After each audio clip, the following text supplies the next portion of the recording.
मुल्क कितना अच्छा चल रहा था और हम ख्वाब देख रहे थे कि इंशाल्लाह पाकिस्तान आइंदा आने वाले चंद सालों में दुनिया के 10-20 जो सबसे तरक्की याफ्ता मुल्क हैं उनमें शामिल हो जाएगा। आज के फैसले पता नहीं कहां लेके जाएंगे इस मुल्क को। अभी जो फैसला करने जा रहे हैं भाई, बचो इस फैसले से। जो कर सकते हो करना चाहिए, आपको खड़े हो जाएं।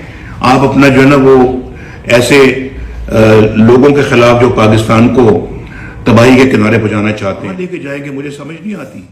इस फैसला अगर ये फैसला खुदा न खास्ता आया, डॉलर आपका 500 रुपये हो जाएगा। और आज मुझे बताएं, मैं अभी भूल गया कि छोटी छोटी बच्चियों की, गरीब बच्चियों की शादी होती है।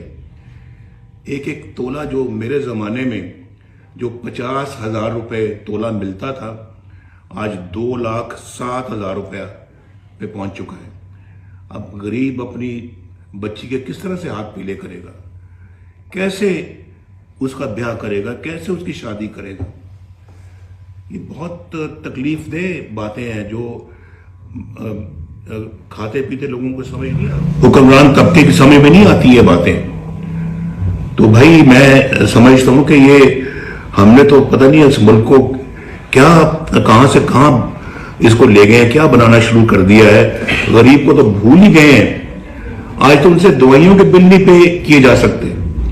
एक जमाना था कि दवाइयां पहुंच में थी, सस्ती थी और मुफ्त मिलती थी।